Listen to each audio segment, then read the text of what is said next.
Hey folks, hope you're all doing well. Happy Thursday. Hope you're having a good week so far. So I'm back with my two partners in crime, Martin Popoff and Pete Pardo, and we are going to be doing a little bit of a comparison and sort of a versus and picking our favorite of the first two Ozzy solo records. I mean, what can I say about these two albums? What a way to start a solo career. We got Blizzard of Ozz, we got Diary of a Madman, and we're going to be going through the tracks and then talking about the albums in full, and then at the end we'll give you our favorite of the two records. So again, to help me with that endeavor, we have Mr. Pete Pardo and Mr. Martin Popoff. How you gentlemen doing? Doing okay. Chatting about some Ozzy. Very cool. You know what? I've been looking forward to this, and I was saying to Pete earlier, I went back and I re-listened to these records a few times. I hadn't listened to these records in their, in full in a while, and oh my God, do I have a whole new? Well, I already had an appreciation for Randy Rhoads, but man, it's just gone up, tenfold. This guy's just absolutely phenomenal. Gone too soon. Yep. Oh yeah. I mean, I was saying to Pete, like these could be Randy Rhoads solo records with Ozzy singing, because he was behind all the music, right? And listening to these records, this is not your regular rock record. Like neither one of these are your regular rock record. These are on such a high level musically that they just absolutely show off. Not just Randy as a guitar player, but just as an all-around musician. I mean, the guy has the entire vocabulary. He's throwing in all kinds of stuff, all the classical influences, all that fantastic chord melody and harmonic content. Like just, it's absolutely there in spades, and yeah, it's unbelievable. Like what this guy was able to do with these two albums, just an absolute master musician, and it's unfortunate that we couldn't have seen what was coming from this guy in future, because this guy was just operating on another level.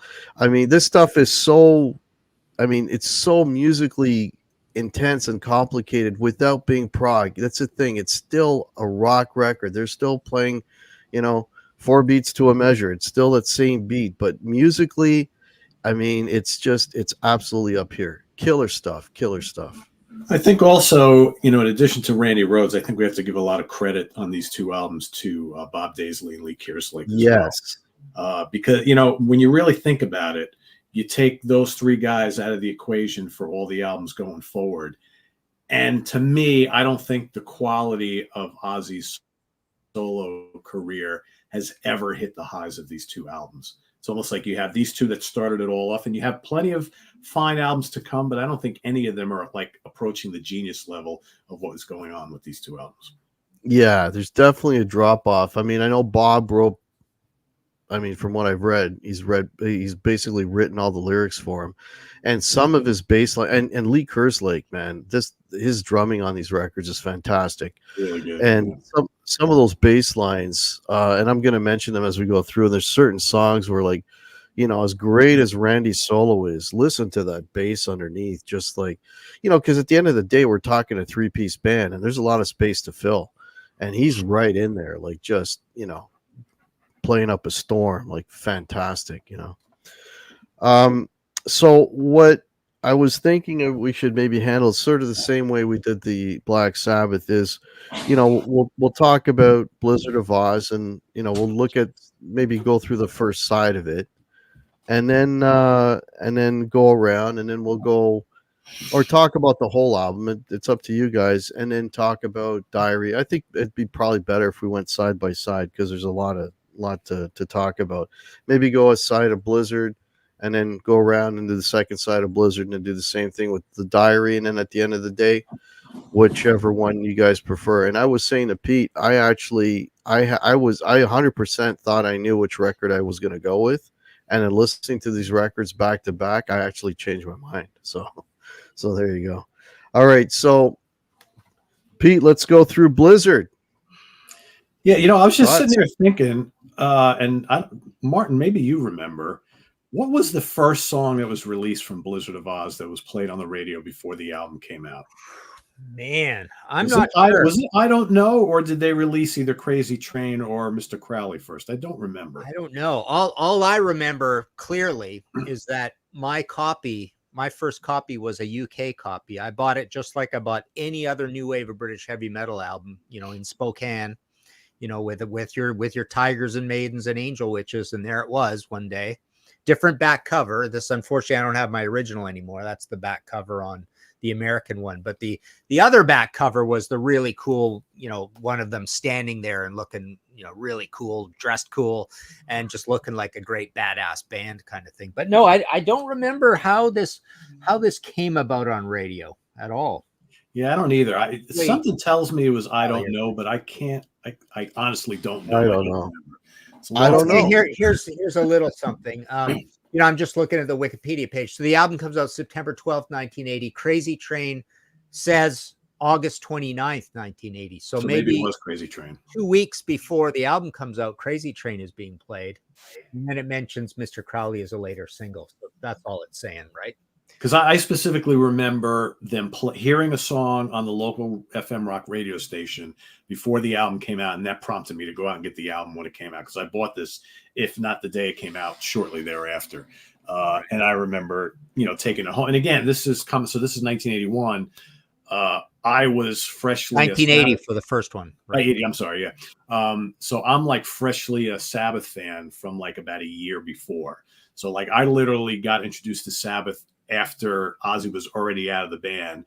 Paranoid's the first album I got. I started going backwards, and then Heaven and Hell comes out, and I'm kind of like, well, Ozzy's not on this. What the hell happened? Because, of course, there's no internet back then. Mm-hmm. And then finding out that he had his own band, and then this comes out. So I was, like, hugely into this at the time.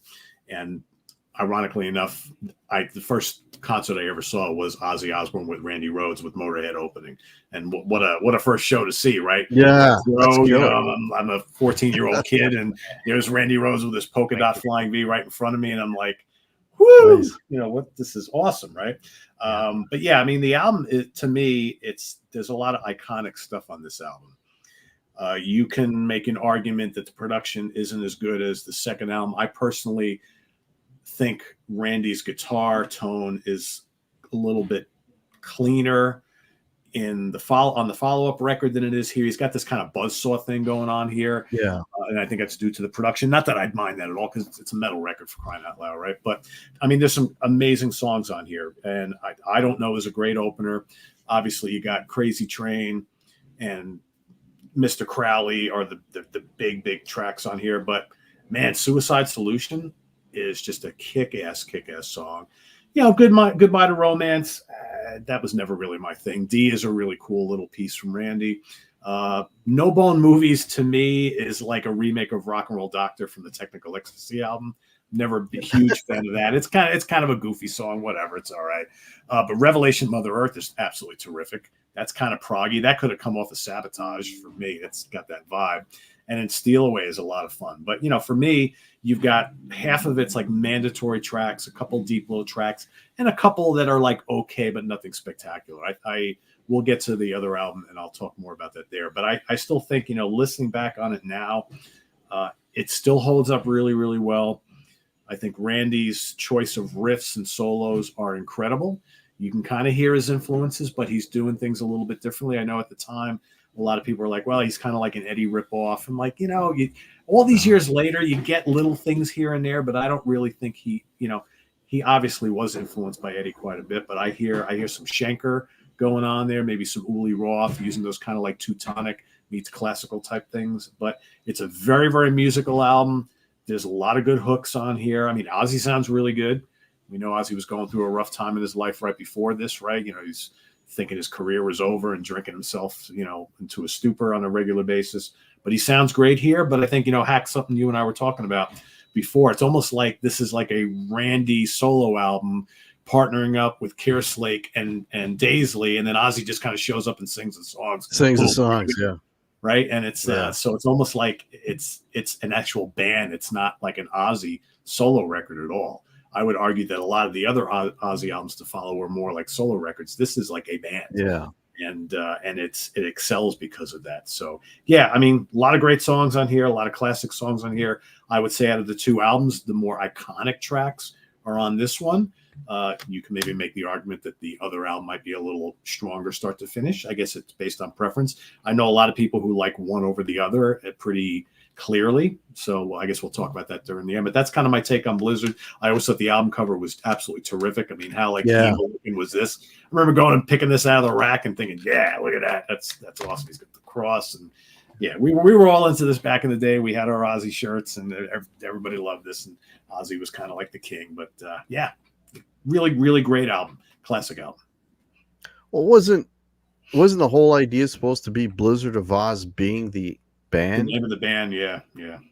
And then I guess it didn't. I'm sure the record label had something to say about that, right? Because and then they had to feature Ozzy, yeah. You know, because Ozzy still was a big name back then, and I think going out as Ozzy over just going out as Blizzard of Ozz, yeah, I mean, obviously it's kind of a no-brainer, right? Because a lot of people won't make the connection, and you're trying to get sales, you're trying to make money, so Ozzy Osbourne kind of won that decision. Yeah. All right, yourself, Martin, thoughts on Blizzard of Ozz? Well, first of all, I'm glad that, we get this awesome album title, Blizzard of Ozz, and there's no Ozzy Osbourne 'S Blizzard of Ozz, and is the name the whole thing, or just Blizzard of Ozz or Ozzy Osbourne. So that's cool. We get it. We get a great title, right? Love the logo and all that. Love the colors, the muted colors. We aren't into the garish colors yet, kind of thing. So just for Jason Leonard, who said I would do this, and he's right, I would do this. When I heard that. Yeah, it's coming. So yeah, I remember getting this album and thinking Crazy Train sounded a little goofy, sounded like a disco song. To me, it's basically disco. Definitely the verse, well, only the verses are totally disco, and the rest not so much. And I even thought I Don't Know was just like a slightly more heavy metal version of the Crazy Train disco. So definitely when getting this album, I remember playing it and being quite shocked how commercial it was, right?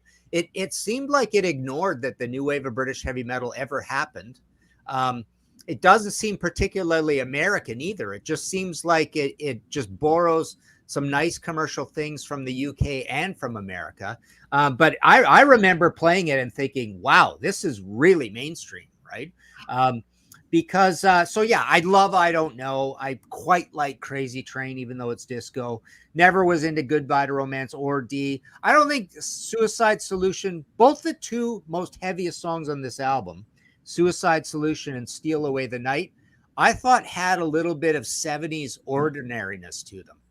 Like, you know how Quiet Riot's Metal Health, to mix our metaphors here, has kind of a 70s vibe to some of the songs, and it doesn't quite become a hair metal album. And maybe it even has a little more charm for that reason. I think this album has a little bit more charm for that reason, that it has a little bit of a 70s vibe. So to me, Suicide Solution and Steal Away the Night, they're kind of like both at different ends of mid-range.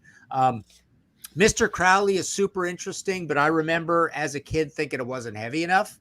And then No Bone Movies, exactly. It's kind of the boogie woogie kind of weird number here. It's apparently about porn, but it's just got this awkward, annoying title, No Bone Movies, right? And Revelation Mother Earth is the cool sleeper on here, the dark one that you keep forgetting about, and you go, oh, I remember that song now. Wow, that is so cool. So yeah, I mean, I really like this album a lot. Hack, something you brought up that I thought was interesting. You talked about the musicality of this. I think, and I'm thinking, where is that musicality Hack's talking about? And I think the main place that you hear it, where I find that there's just a little bit of a frill, is Randy Rhoads does the fills on this album. At the end of the bars, Lee Kerslake doesn't do anything very interesting. It's a weird bashing sound that he does, right? And he keeps it really simple. It's like Kiss drumming, right? But Randy is there to do the fills. Like he's the guy that throws in the little licks here and there. And I want to mention one other thing. I love the production on both of these, and that's credit to Max Norman. He's the guy that, interestingly enough, he's not a producer on this album. It's produced by the four guys in the band, but really he is the producer. But he's a big part of the sound, and I've often wondered. I mean, we should talk to someone like Kelly Rhodes or some of these other people who knew Randy. But I'm wondering how much of that Randy Rhoads sound comes from Max Norman, because a lot of the Randy Rhoads sound is in where he is in the mix, the buzzsaw sound, like you said, Pete, the kind of overdriven, kind of sweet sound. Sweet drum set, to mix metaphors again, sweet drum sound. Lee Kerslake is also kind of overdriven and almost like Mac Reinholdy, right? He's a little bit Mac. He's a little bit, Musicland Studios, Billy Squier, Queen sweet. He's got a really slappy sound on it, right? So there's a really eccentric, strange production job that happens to this record that it makes it really vital. It's really mid-rangey, right? And everything kind of loud and bright, and Ozzy's high up in the mix. Can't remember where Bob is in the mix, but Lee and Randy and Ozzy are both high up, screechy, almost redliney in the mix, which is kind of neat. So yeah, really cool, charming album. I think a lot of its charm comes from the fact that it seems a little stuck in the 70s. It's not particularly modern sounding. So there you go. I don't know what else you want me to say, or you want me to rate it, but we'll compare it to the next one when we get to the next one. But we'll compare it at the end. Yeah. Okay. But honestly, I look at this, just the last thing to say here. I look at this and none of these songs are particularly standouts for me. I think I like a lot more of the songs on the next one and Bark at the Moon and things like Miracle Man. But I look at this album and it's like, I really, really, really like every one of these songs. I don't love even a single one of these songs. Maybe Mr. Crowley. Mr. Crowley's probably the favorite at this point. And I don't know. But there you go. Wow. Okay. So like I was saying to Pete, this is going to turn into a Randy love fest for me because, listening to these records and just really focusing on his playing, gave me another appreciation for Randy. I mean, I don't know. It's a great. I love when records open with a big up-tempo opener, and I don't know is fantastic. And in this tune, Randy, every little space has got to fill. He's filling in all the gaps all the way through this record, and on this song in particular. And it just, those little fills, I mean, it just had a whole new sort of flavor and spice to the song that makes it so cool. The breakdown on this is awesome, and what I like too about a lot of these songs is there's always a build up to the chorus. It's like the chorus is like, here you go. This is the icing on the cake for this song. Good point, and that one does it. Crazy Train, yeah, it's been played to death, and most songs that I've heard as many times as Crazy Train, I don't want to hear again, but I love hearing Crazy Train. And again, there's something about Randy. He had, another part of his style is he throws in like what the bass player would play, like the notes between the chords, like, it to sort of like, again, fill in the space. And it's so cool in that riff, and it's a hooky riff. And when he plays those runs, it just sort of pushes that hook out even further and makes the song that much more, wants to grab you that much more. And the solo again is absolute perfection. Goodbye to Romance for me. That's sort of the, it's okay. What I really like is the guitar orchestration on this. Bob Daisley plays some fantastic bass on this, and you can really hear his bass is very prominent. It's a nice classical piece. It's showing off kind of Randy's skill. The solo on this is really good. The song as a whole is okay. Suicide Solution, I was talking about the complexity. Suicide Solution is probably the most straight up rock and roll power chords. Here you go. There isn't even really a guitar solo on it. It's just a bunch of guitar effects. It could have used a guitar solo. That would have been really cool. Then you got Mr. Crowley. I'm not a big fan of keyboards in a rock band, but the way they use the keyboards on this record is just absolutely perfect. That whole intro, oh man, that whole intro is so doomy and great, and then that solo, man, that guitar solo is just absolutely epic. It's perfect. It makes the whole song. Then there's a theme at the end, the outro, and he's doing the hammer-ons and pull-offs, with a classical vibe. Just absolutely fantastic. Love Mr. Crowley. No Bone movie. Hack, just to interject for a sec, something about Mr. Crowley when it goes into like the mellow parts and it's the full band and stuff. That reminds me a little bit of that inter musician chemistry and vitality and chaos that you get with Van Halen and the Who, right? It doesn't sound particularly double and triple tracked or anything, right? With Randy. Yeah. And it just, and you hear all the separate bits and pieces kind of clanking along in that song, right? Well, what's cool about that song in particular, and why I sort of I categorize these as sort of next level rock is because there is so many dynamics to their music. It's a full musical statement. It's not like, hey, I got this really cool riff, can you put a drum beat to it? I mean, it's got so much going on, right? And you can't really discount that.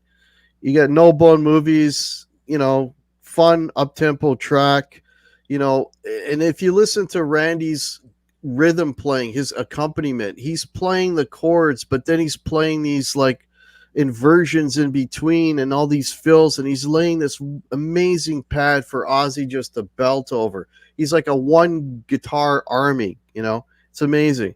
Revolution, Mother Earth, I mean, that's an absolutely killer track. Another, you get the classical influence going in there. You got this amazing breakdown, and a keyboard solo on that is, and again, I'm not a huge keyboard fan, but man, the keyboard usage on that song is amazing. And then you got that crazy guitar solo outro that's just, so well constructed, the way it builds. It's just phenomenal. Steal Away, as a closer, that should have been, I think, a little bit higher in the track listing, because that's almost kind of a throwaway at the end of the record, and I think it's a really, really good song. It's a nice up-tempo rocker. The bass on that track, Bob Daisley does these amazing runs on it that just sound amazing. The solo section, again, is killer, and then it's like next level stuff. And again, Bob Daisley's bass playing underneath the solo is fantastic. He just lays a wonderful pad for Randy to take off on. I mean, really, I dig all the tracks on this. The only one that I would say is kind of, is A Goodbye to Romance. But the rest of it, I think, is absolutely killer. I was just looking at the lyrics to No Bone Movies. Holy ridiculousness. I've forgotten how silly that song is. Jesus. Yeah. And, we must say Goodbye to Romance has really maudlin, boring, normal power ballad chords, right? It's just not very good chords, right? Yeah, but I mean, it's not, I mean, Every Rose Has Its Thorn is 4 chords. The complexity of Goodbye to Romance is that on a completely different plane. Kim Mitchell, All We Are is a super smart, sophisticated ballad. You See Me Crying, Home Tonight's kind of cool by Aerosmith. You could You See Me Crying is amazing. Yeah. And unfortunately, Ozzy's done a lot of ballads like this throughout his career that are just kind of like, very plain Jane, and like, it's almost like he's got to have one on every record. And the problem with Ozzy is he loves his Beatles, right? Oh, for sure. Yeah. There's always going to be, I'm not saying Beatles write bad ballads, but the point is that Ozzy is probably going to go for something really maudlin and conservative and traditional. You know, it's not going to be a Diane Warren, Angel, Jim No. Valance sort of sound, Right. but he's going to tweak to you know, the anything Beatle-esque, and Beatles, you know, can be fairly maudlin because it is traditional and old, right? I think But Ozzy's always searching for that great pop song that he wants to do. Yeah. Always. But what this has that those don't is it has that classical flavor to it. It's got that classical music sort of vibe to it that kind of separates it, I think, from the stuff that you're talking about, you know. Anyways, all right, Diary of a Madman. Pete, thoughts? So, you know, I talked about how much I loved this album cover, and I remember when this came out, I was kind of like, what the fuck is this? Yeah. But, you know, it's whatever. He's going out for Halloween. Come on. I guess. Yeah, I don't know. It's just kind of ridiculous. But It looks like he's saying, look at the set we just put together. yeah, exactly. Isn't this cool? Isn't this funny? This is how I spent my day. Isn't this cool? Look at this set, and I just did 3 lines of coke. Woohoo! Yeah. But once you put it on, I mean, the music is absolutely spectacular, and it hits you like a juggernaut with Over the Mountain, which, I mean, Lee Kerslake just introducing the album, boom, you're right into it, and that great riff. But I tell you, like the one thing, like from the first listen of this album, I instantly was like, whoa, the production of this album is like outrageous, and I right off the bat knew that I liked the way Randy sounded a little bit more on this album. Even though, you know, the metal guy in me, I don't really, you know, whatever, a big ferocious guitar tone is always welcome, but there's something about that whole chainsaw delivery on the album before that is kind of harsh at times, but man, he sounds spectacular on here. Yeah. And even though there's not a lot of time in between the recording of these 2 albums, to my ears, I've always been able to decipher that. We know the history, right? This guy sat and practiced and played guitar constantly. I hear a marked, as great as his playing is on Blizzard, I hear him doing some things on Diary that, like, this guy was improving leaps and bounds as every month went by. And, you know, when you go through this album, there's just some amazing, intricate riffs, and some of the solos are so precise and so well executed. I mean, this is a guy who I think if he would have lived maybe 2 years after Diary, we might have gotten one of the great guitar albums of all time. I just think that he was heading in that direction. So back to the tracks. Over the Mountain is absolutely great. I love Flying High again. I think that's an example of how you do a really good commercial metal track. Great chorus, really catchy. You Can't Kill Rock and Roll is awesome. It's kind of like this mid-tempo kind of moody thing. I love his solo at the end. I mean, just like it's kind of like fading away in the distance. He's doing all this kind of yearning stuff. It's just amazing. Believer is just a cool, straightforward metal track. Little Dolls is lots of fun. You know, Tonight is okay. SATO is wonderful. And then to me, the magnum opus, the best song that this lineup ever did, is the title track. And I'm amazed at just how good the title track is. It's just, it's proggy. It's heavy. His tone is monstrous on it.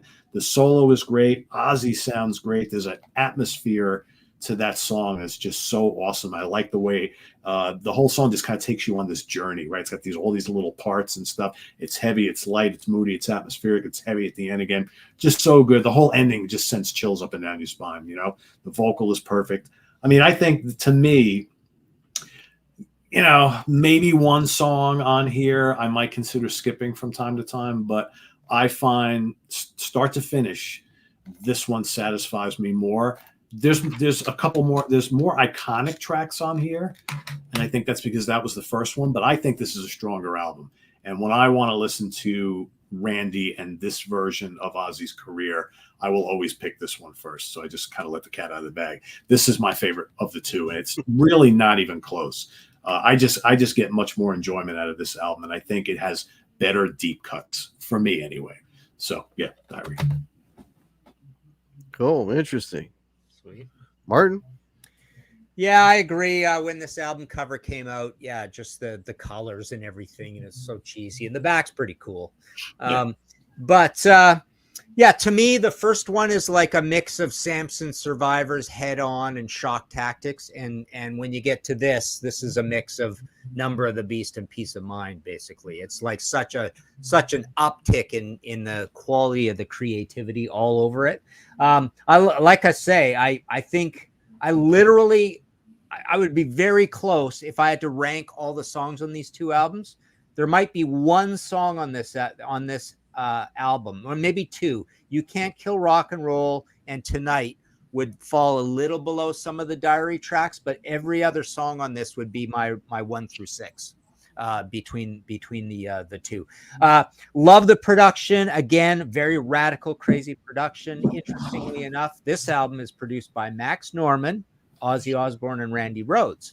So Lee and Bob are pushed off the production credit, and Max is pushed to the top of the production credit, and then engineered by Max Norman. He gets a big thing there. So it's exactly a year later. This is October 81, and the first one was September 80, or the other way around, September, October. Anyways, it's exactly a year later, and recorded at the same place.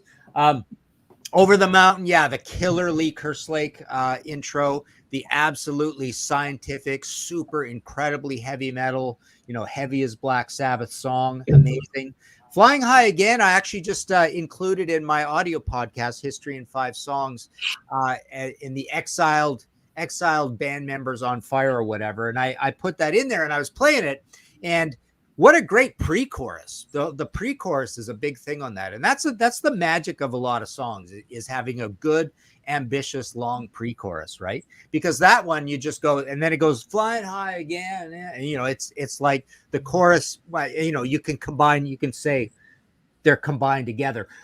You Can't Kill Rock and Roll, not a big fan. Believer is such a great Dark Horse track on here. Super heavy, proggy. I think it's almost as good as Diary of a Madman, and I always put those two together because they're both the side enders, right? The big proggy epic side enders. Little Doll is really cool. Little Dolls to me sounds a lot like Suicide Solution. It's got kind of the same vibe. Tonight, I think, is a pretty decent ballad on here, and SATO is very close to my favorite Ozzy song, period. And Diary of Madman is also really close to my favorite. This literally has like four songs on here that might be my 4 favorite Ozzy Osbourne songs: SATO, Diary of Madman, Over the Mountain, and Believer. Although I have done a Contrarians episode where I actually called Bark at the Moon my favorite Ozzy album. It goes back and forth between these two. They're really, really close. There's a couple on Bark of the Moon I just love a lot as well.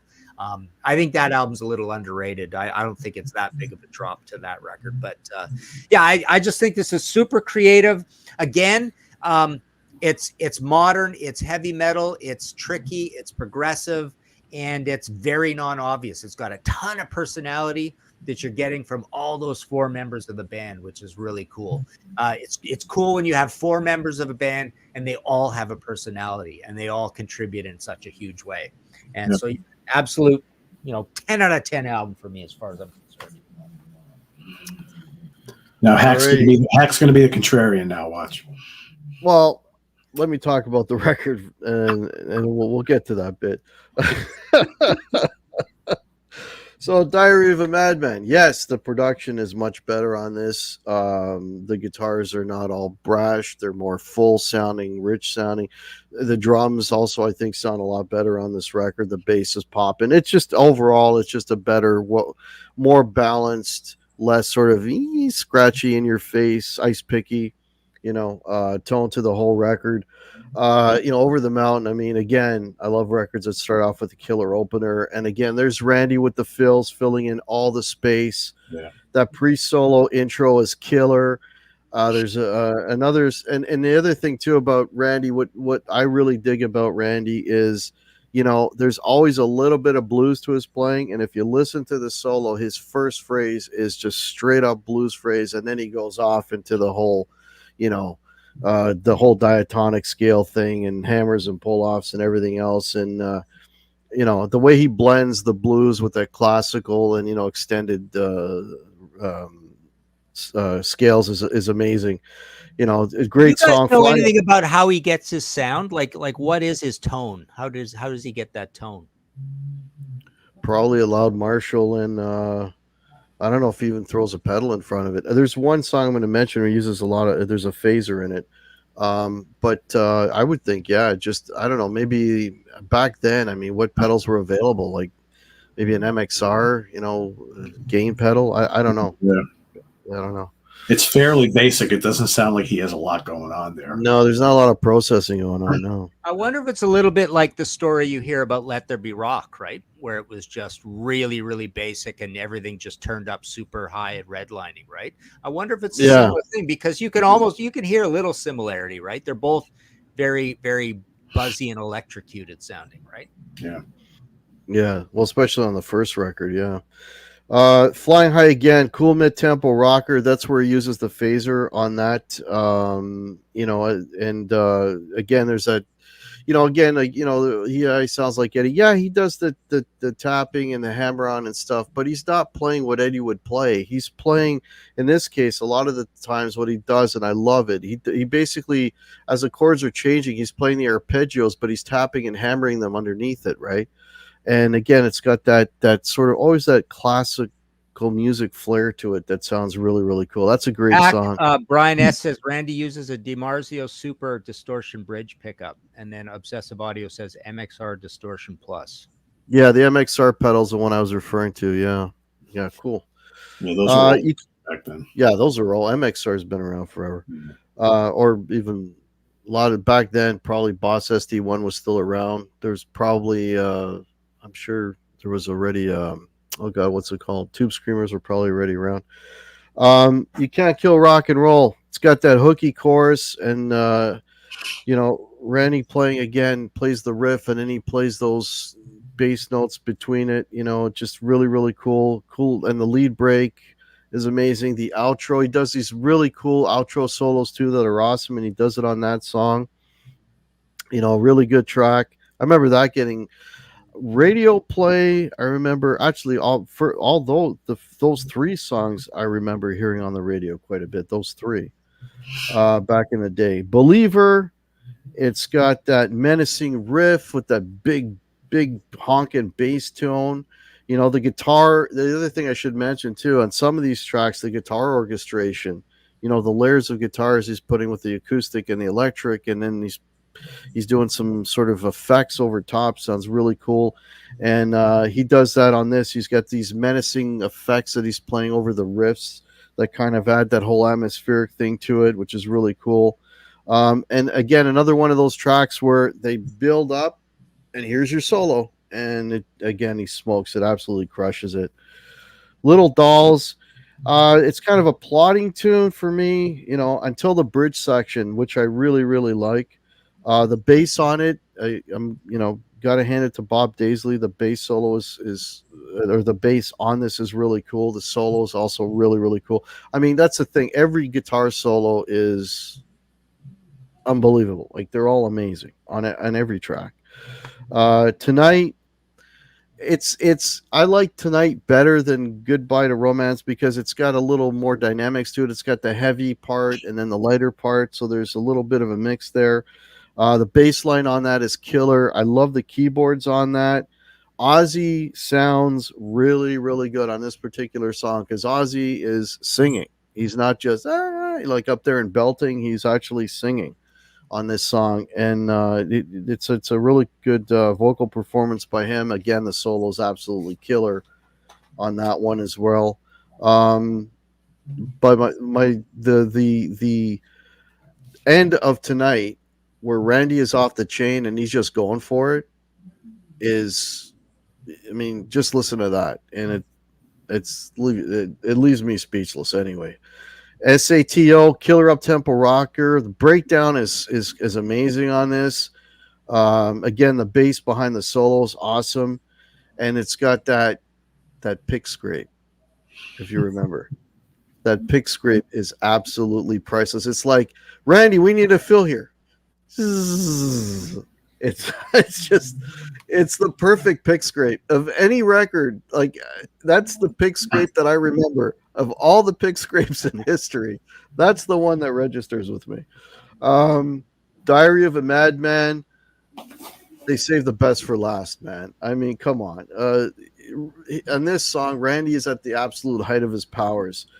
You know, I love the dissonance in the verses, the musical breakdown. You know, with the acoustic comes in, it's just epic, and then the way the chords sort of morph underneath the vocal, and the vocal comes in. I mean, that stuff is really sophisticated chord harmony stuff going on there.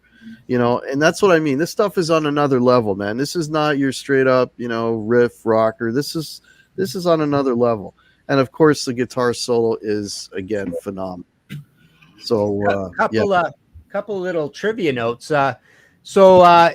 It's the song credits are to all four members except for two songs. You Can't Kill Rock and Roll and Believer, where they leave Lee Kerslake off them. But everything else is the four members. And the other interesting thing is there's 8 songs on this album. It's 43 minutes and 19 seconds long. We got a 4.5. We got an almost a 5 for Flying High Again. We got 7 minutes for You Can't Kill Rock and Roll. 5:17 for Believer. 5:39 for Little Dolls. 5:50 for Tonight. That's long for a traditional ballad, right? Yeah. 4:06 for SATO and 6:15. So yeah, really long songs on this album. Yeah.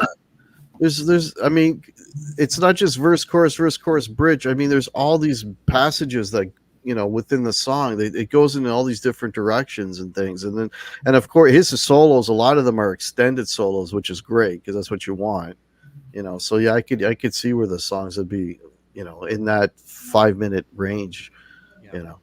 Cool. All right. So, moment of truth, but I think I already know the answer.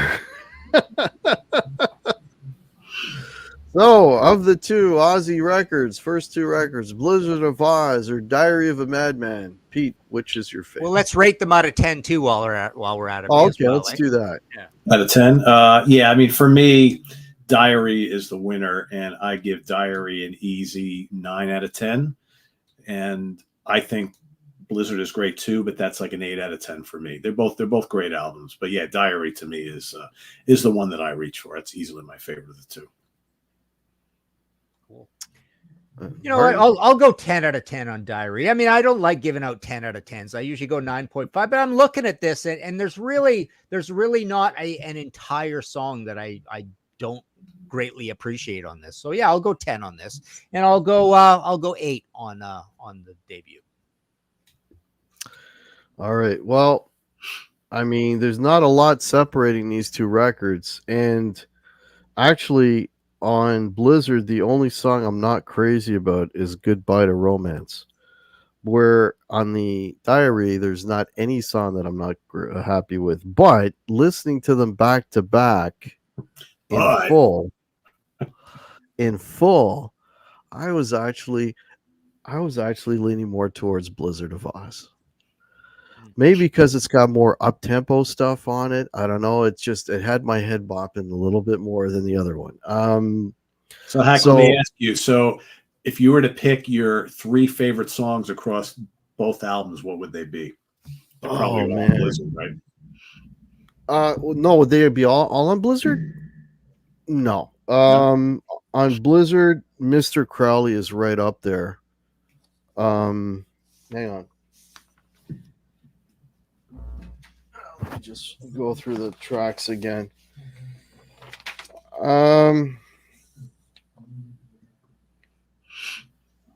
Yeah, Mr. Crowley would be up there. I Don't Know I like a lot as well. I mean, I love Crazy Train. I just love that song. Revelation and Mother Earth is a great deep track, you know. On Diary, for me, it's Diary of a Madman is the killer track on that whole record, really. What else? It's tough. I mean, it's just like from beginning to end, I just found that there was, maybe because there's more up-tempo, it's probably because there's more up-tempo songs on Blizzard than there is Diary. I mean, Diary really, I mean, you got Over the Mountain, and then everything else is kind of mid tempo or kind of slower. Like Flying High Again already is not, up tempo. Can't Kill Rock and Roll, Believer, Little Dolls. That's probably what it is. It's just a more kind of, you're driving in the car, and you're listening. You want to, more of those up tempo tunes. That's really the only thing that separates them, because honestly, there's nothing. There's one song on on Blizzard that, like I said, I'm not crazy about, but there's nothing on Diary that I'm like, they're all good. And and to go back to your point earlier, Pete, I do notice that, as much as I say, the sophisticated music and so on, there is another level, I think, of sophistication that happens on Diary, especially when you're talking about the title cut, for example, right? Like that one in SATO as well. Like, there's no, I mean, I'm just looking at yeah, I mean, you got Can't Kill Rock and Roll. Like a lot of these songs have a lot to them. Actually, Little Dolls might be the only one on Diary that I'm kind of, because it's kind of just sort of plods along there and, till it gets to the bridge. But yeah. Hack, changing your word up tempo to upbeat. The funny thing about these two albums, I'm just kind of noticing this. Diary of a Madman is all creepy and doomy, except for basically Flying High Again. I'm looking at all of them here. It's all pretty dark and heavy Alice Cooperish, right? Yeah. But and Tonight's a ballad, but basically Diary, SATO, they're all dark chord changes. Little Doll, totally dark. Believer, totally dark. Over the Mountain, totally dark. You get over to Blizzard and you've got Steal Away the Night, super happy. No Bone Movie, super happy. Crazy Train is super happy, and I Don't Know is pretty darn happy sounding too. Yeah. That's probably is one is happier than the other. Yeah. It might just come down to that. Well, you have to think that with Blizzard, he did not want to do a Black Sabbath style record, and it's not. No, not at all. Yeah. So mission accomplished there, right? Yeah. The only thing that approaches that might be Suicide Solution. That's the only thing that might approach that, But yeah, Mr. Crowley is kind of doomy. Oh yeah, but I mean, yeah. Mr. To me, I almost put Blizzard with Never Say Die, and then I put Diary with Heaven and Hell, because if you go back to Never Say Die, Black Sabbath didn't want to make a Black Sabbath record on some of that too. You got Over to You, you've got Never Say Die, you got Hard Road on there, then you got the weird jazzy weird stuff. You got a little bit of proper Sabbath, but even Junior's Eyes isn't particularly Sabbath. So yeah, Junior's Eyes, Over to You, Hard Road, Never Say Die, all those sound like they could be Blizzard of Ozz songs, right? All right, I'm going to throw a monkey wrench into this. The last verses we did was Mob Rules and Heaven and Hell. If you threw these two albums in with those two, which one would you choose? So now you're choosing from the four. Wow. Choosing a favorite. Choosing a favorite. Favorite of the four, the Heaven, Hell, Mob It's hard Rules. enough choosing between the two, right? Well, for me, I mean, the gap between Heaven and Hell and Mob Rules is getting closer and closer for me. Like I have been picking Heaven and Hell over Mob Rules for decades. And I got to tell you, like in recent, like the last year or two, every time I get asked that question, I have to stop and think about it now, because I think the pendulum is starting to swing the other way. That doesn't often happen with me, but over the last year, I went from Volume 4 being my favorite Sabbath album for 35 years to Master of Reality. That is now my favorite Sabbath album. So I think the pendulum between Mob Rules and Heaven and Hell is starting to swing a little bit, because I'm starting to think that I like Mob Rules more from start to finish, a little bit more than Heaven and Hell, but there's more standout tracks on Heaven and Hell for me. So, God, if I was to pick a favorite, I probably would still go with Heaven and Hell amongst the four, I think. All right. Martin, putting you on the spot. I think the best album here from like a statistical or cerebral or creative or just flashy or just interesting point of view is Diary of the Four. Probably. But it's not my favorite of the four. I think my favorite, I think I would probably go Heaven and Hell, Mob Rules, Diary, then Blizzard. Yeah, I think that's what I would do as well. Yeah. But I think, you know, if you were to like get a rock critic from the Rolling Stone or Rick Beato, I don't know if Rick Beato would say this, but I mean, I just think that that this is the album that shows the most personality and creativity and kind of like bravery to make a certain kind of music of all four. I think it's the least conservative of the four. Yeah. Yeah, I would go Mob Rules, because you know what's missing from those other three records? The sign of the Southern Cross. Right? Yeah, I would still go. You know what though? I would probably go Mob Rules, and I may go Blizzard of Ozz and Heaven and Hell might be neck and neck for me. They might be neck and neck for me, actually. So I might go, probably go Mob Rules, Blizzard of Ozz, then Diary, then Heaven and Hell. Maybe something like that. Yeah. But no, you're absolutely right. I mean, as far as musical sophistication of the four, it's Diary, like hands down. That's, you know, if for the musos, that would be, but it doesn't have. Here's a funny semi-off-topic thought that I had the other day that I thought, well, that's pretty interesting. If you were to take those first 8 Black Sabbath albums and say, which one do you want to hear, Martin? Right? Like, which one do you want to play? And the funny thing is, they would go in exact reverse order all the way down. It's like, oh, I'd rather, you know, if I had to play a Sabbath album right now, I'd play Never Say Die. Second, I'd play Technical Ecstasy. Third, I played Sabotage. I'm not saying them my favorites, right? Sabotage. Then I'd please throw on Sabbath, Bloody Sabbath. Then it's like, oh, I haven't heard Volume 4. There's a lot of riffs on here I don't know very well. Play Volume 4. Yeah, okay. I know it to death. Master of Reality. It's close to my favorite, but I know it to death. And then Paranoid, I don't really want to hear, and Black Sabbath, I really don't want to hear. So that's funny. I thought that was funny. It's like exact reverse order. Yeah. I mean, that's the problem when you have so much history with certain albums, right? Yeah. I think, Martin, you and I kind of hit upon this when we were talking about the Led Zeppelin catalog recently. It's like you've heard some of these albums so often that, like, you want to hear Sabbath or whatever the band is, but then you'll go and look at all the records and you're like, but man, I have no interest in hearing that one for the millionth time. But this one, I don't quite know as well. Let's see if I can get to know that even better now. And Pete, you and me, we have the problem of this. That's confronted for us on our little iPod Classics, right? You're going through it and you're just scrolling. I can't find anything. I got 5,000 albums on here. I can't find one. Well, yeah. Well, when we did the Zeppelin show, it's like, man, I can't listen to 4 anymore. I can't. I've heard that too many times. You know, shit. Yeah. Hard. Give me Presence. Give me the first one, Zeppelin 1. Or give me that, or 2, or anything. But yeah, Where's on you? But like, and I mean, some of the songs on here got played to death, but for whatever reason, like Crazy Train, I mean, I'm watching football and I'm watching NFL on Sunday. At least once they're going to play it. At least once before the commercial. They'll play it. That album is 5 times platinum and Diary's only 3 times platinum. Yeah. Probably because of that one song. Probably. All right, guys. What do you got coming up? Pete, what's coming up on Sea of Tranquility? Let's see. Well, Martin and I are getting together tomorrow morning. We are going to be ranking our top 20 favorite Def Leppard songs tomorrow.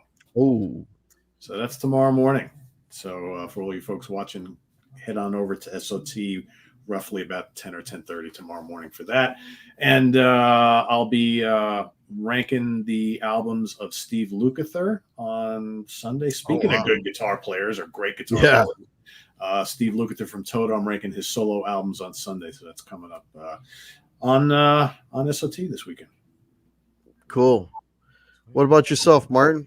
What's coming up? Well, there's the audio podcast, right? History in 5 Songs with Martin Popoff. That's every week. And the next one is I'm looking at all the Deep Purple intros and comparing them of the I played every single intro from Deep Purple. So that's coming up next week. This week was Rockers in Exile on Fire, or whatever it was called. So there's one of those every week, and that's straight audio. And Contrarians, I've been doing this 5-minute little thing. We've done about a dozen of them where I'm looking at a super old review and analyzing the review and seeing if they got it right of some album from the early 70s or whatever. And yeah, I've got books all the time. Actually, coming next week, I'll have both the Genesis panel books, probably by the end of the week, in stock in Toronto. And the Judas Priest album by album should be in next month, early next month. Early in October, I think, mid-October. So I'll have that. So I'll be doing a little more mail order, but all that's at martinpopoff.com. Anything in print is there. All right, I got got to give a shout out. I just saw someone in the chat. Tim Morash is in the chat. I went to high school with him, and he was the guy who went with me to go see Ozzy and Blizzard and Motorhead at the Mid-Hudson Civic Center, Poughkeepsie, New York, in 1981. Nice. Tim, what's going on, man? Good to see you here. Wicked. Wow. Cool. Welcome to the channel. I've got links for both of these gentlemen below, so check those out. If you're new to the channel, please consider liking and subscribing. I'd like to get to 5,000 by the end of the year. I need another 500. So if that happens between now and December, that would be absolutely fantastic. And if you want to help support the channel, the links are below. But yeah, please consider subscribing. That would be much appreciated. I want to thank these gentlemen again. We do this once a month. It's always a good time to have these guys. And I want to thank everybody for watching. Guys, hang out for a bit, and we'll catch you next month. Cheers.